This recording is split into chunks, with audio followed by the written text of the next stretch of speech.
우리에게 주신 하나님의 말씀은 에스겔 26장 1절로 21절입니다. 에스겔 26장 1절부터 21절 봉독은 1절부터 14절까지만 봉독을 하겠습니다.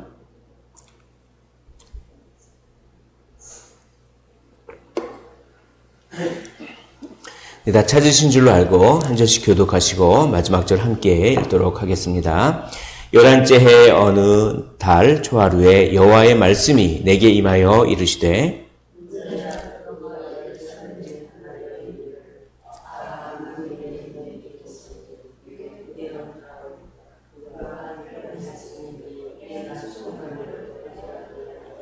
그러므로 주 여호와께서 이같이 말씀하셨느니라. 두로야, 내가 너를 대적하여 바다가 그 파도를 굽이치게 함같이 여러 민족들이 와서 너를 치게 하리니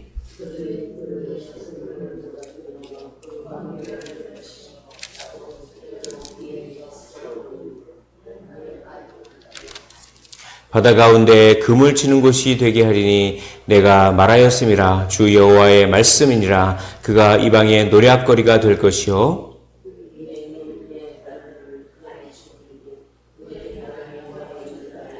주 여호와께서 이같이 말씀하셨느니라. 내가 왕들 중에 왕 곧 바벨론의 느부갓네살 왕으로 하여금 북쪽에서 말과 병거와 기병과 군대와 백성의 큰 무리를 거느리고 와서 두로를 치게 할 때에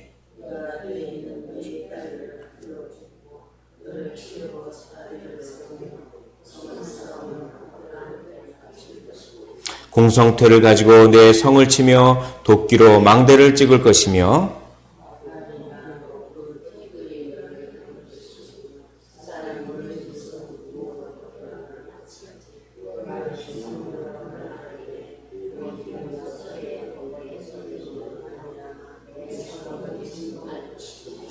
그가 그 말급으로 내 모든 거리를 밟을 것이며 칼로 내 백성을 죽일 것이며 내 견고한 석상을 땅에 엎드러뜨릴 것이며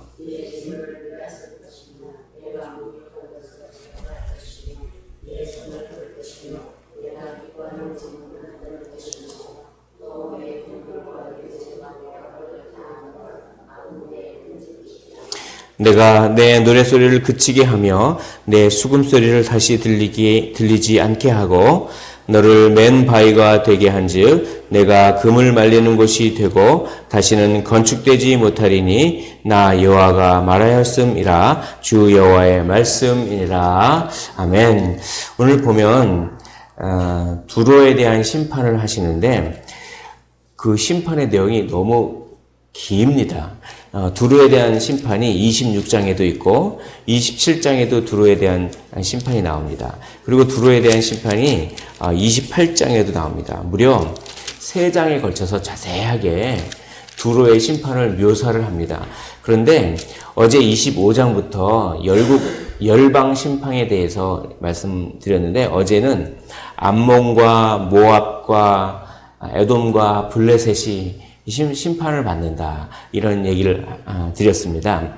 그런데 그 25장 한 장에 암몬, 모압, 그 다음에 에돔, 블레셋 이 네 나라를 이렇게 한 장에 이렇게 짤막짤막하게 그 심판을 담았는데 유독 두로는 즉 3장이나 할애하면서 길게 심판을 하십니다. 그만큼 이 두로의 심판에 대해서 하나님께서 중요하게 여기시는 것이 있기 때문에 그렇습니다. 물론 그 뒤에 이집트, 애굽에 대한 심판도 길게 나옵니다. 근데 애굽은 고대사에서 굉장히 중요한 제국이었기 때문에 그 정도 분량을 다루는 것도 뭐 그런가 보다 할 수 있겠지만 두로는 그렇게 큰 제국도 아니었음에도 불구하고 이렇게 길게 심판을 말씀하시는 것은 두로의 심판이 하나님께서 중요하게 여기는 어떤 점이 있기 때문에 그렇습니다. 그것을 한번 나눠보고자 합니다.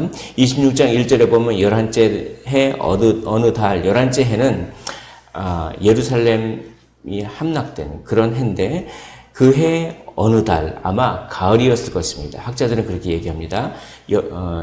11째 해 여름에 그렇게 이스라엘이 정복이 되고 그런 다음에 이제 가을 때쯤에 두로가 정복되지 않았을까 이렇게 얘기합니다.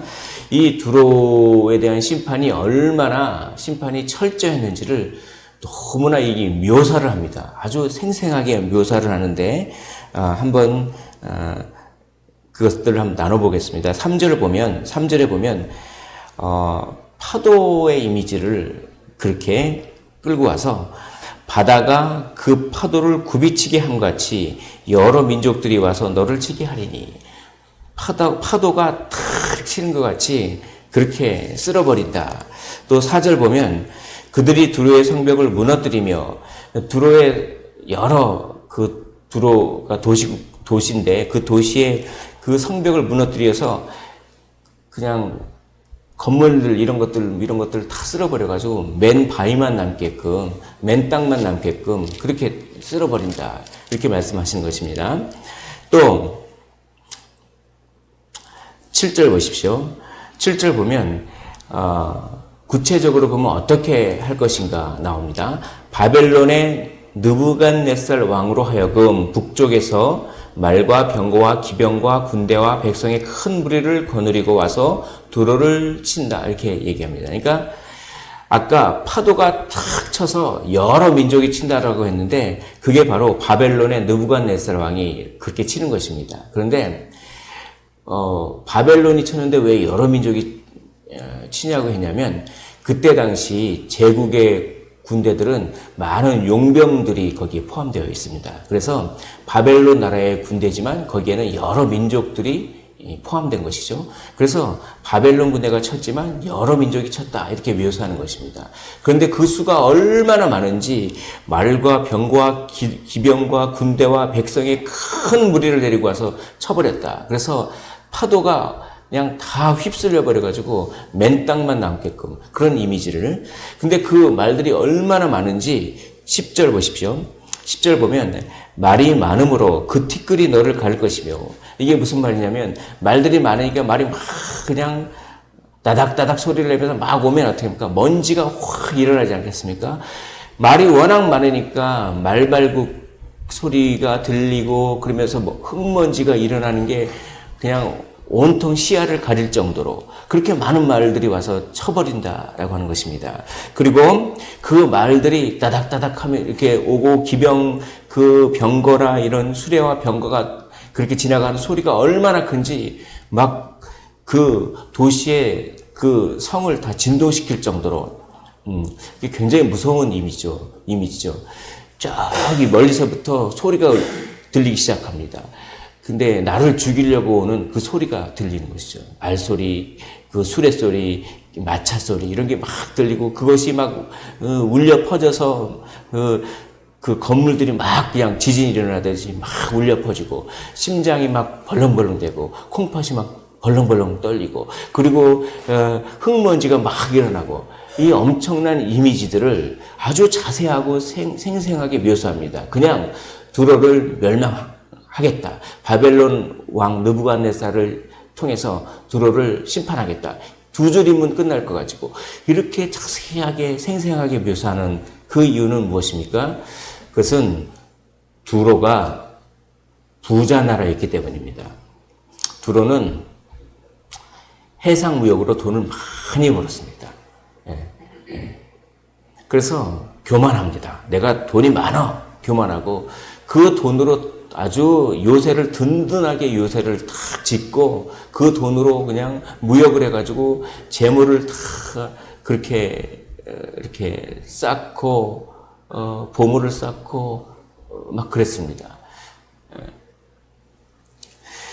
그 두로가 이스라엘이 무너지자 기뻐했습니다. 왜냐하면 이제 그 두로는 배를 타고 해상 무역을 통해서 돈을 많이 얻었는데 이제 이스라엘이 무너졌기 때문에 그 무너진 이스라엘을 통해서 육상 무역도 또한 할 수가 있었기 때문에 이스라엘이 무너져서 잘 됐다. 이스라엘이 무너져서 내가 무역할 수 있는 길이 더 많이 생겼다.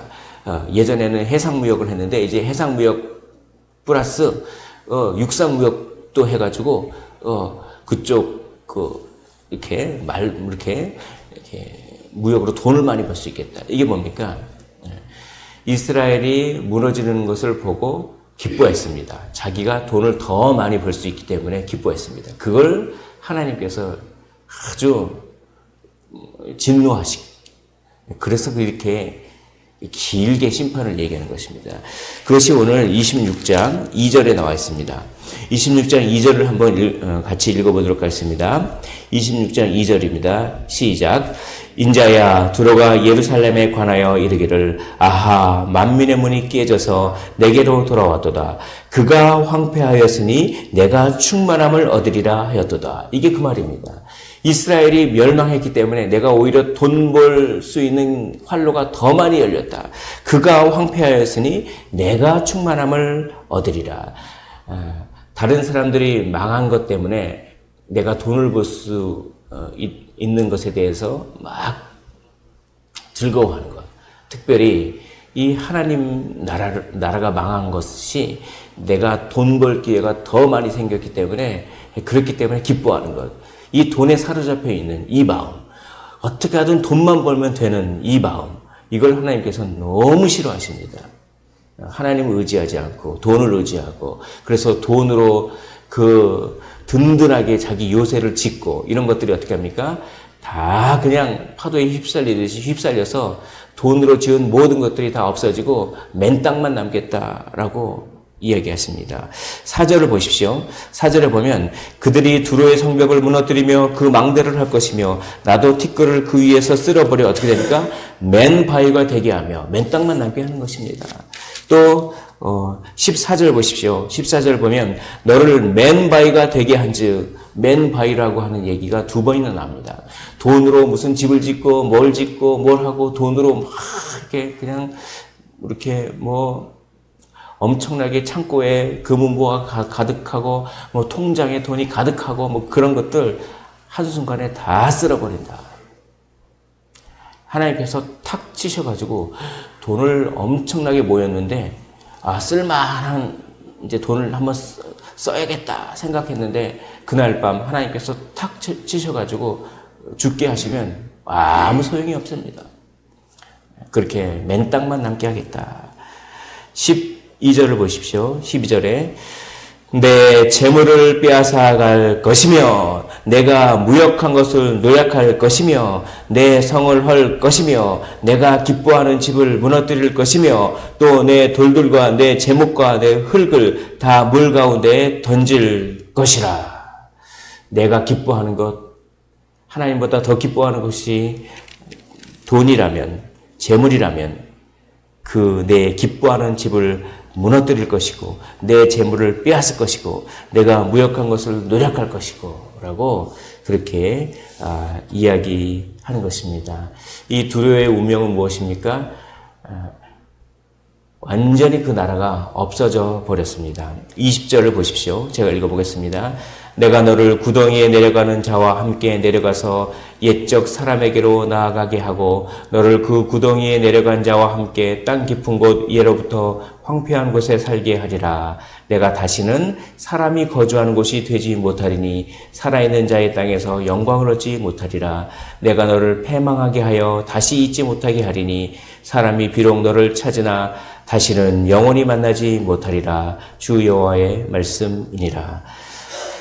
정말 불이하게 모은 재물이라든지 돈을 사랑하는 마음, 그리고 정말 하나님을 의지하지 않고 돈만을 의지하고 또 자기 이익을 따라 왔다 갔다 하고 그냥 자기 이익 되는 대로만 하는 사람이 있습니다. 상당히 그냥 어제의 적이 오늘의 동료가 되고 오늘의 동료가 어제의 적이 되고 자기 이익 따라 막 움직이는, 그렇게 어떻게 보면 참 자기 이익만 추구하려고 하는 그 얄미운 사람들. 돈은 일만하게 뿌리다 이렇게 말씀하시죠. 그렇게 자기 이익을 위해서만 움직이는 사람들, 그런 사람들이 얼마나 많이 있습니까? 이 사회도 그러고 교회 안에도 정말 그런 모습들을 사실 많이 보지 않습니까? 자기 이익을 위해서 성도들 간에 어떤 불협화음이 있을 수 있고 자기 이익을 위해서 교회를 다닐 수도 있고 아무튼 이 자기 이익을 위해서 막 움직이는 두로가 이스라엘과 동맹을 맺었다가 또 자기 이익에 따라서 이렇게 이스라엘에 멸망하는 것을 또 기뻐했다가 막 역사적으로 그러거든요. 그런 욕심에 좌우되는 인생은 하나님께서 맨땅만 남겨놓고 다 쓸어버린다 라고 하는 것이 오늘 두로를 이렇게 길게 심판을 이야기한 중요한 교훈이라고 저는 생각합니다. 말씀을 정리하도록 하겠습니다. 가장 중요한 것이 무엇입니까? 가장 중요한 것, 먼저 그 나라와 그의 의를 구하시기를 원합니다. 가장 중요한 것이 물론 돈도 중요하지만 돈이 아니라 하나님과 하나님의 나라, 먼저 그의 나라와 그의 의를 구하면 하나님께서 이 모든 것을 채워주실 줄 믿습니다. 하나님을 의지하십시오. 그러면 하나님께서 채워주십니다. 그러나 우리가 채우려고 하면 맨 땅만 남습니다. 그래서 정말 반석 위에 지은 집같이 비가 오고 창수가 나도 든든하게 세워지는 우리 물질의 집을 짓는 것이 아니라 욕심의 집을 짓는 것이 아니라 하나님의 집, 하나님의 나라를 부지런히 지으시는 그런 주님이 기뻐하시는 모든 분들 되시기를 주님의 이름으로 축원을 드립니다. 기도하겠습니다. 하나님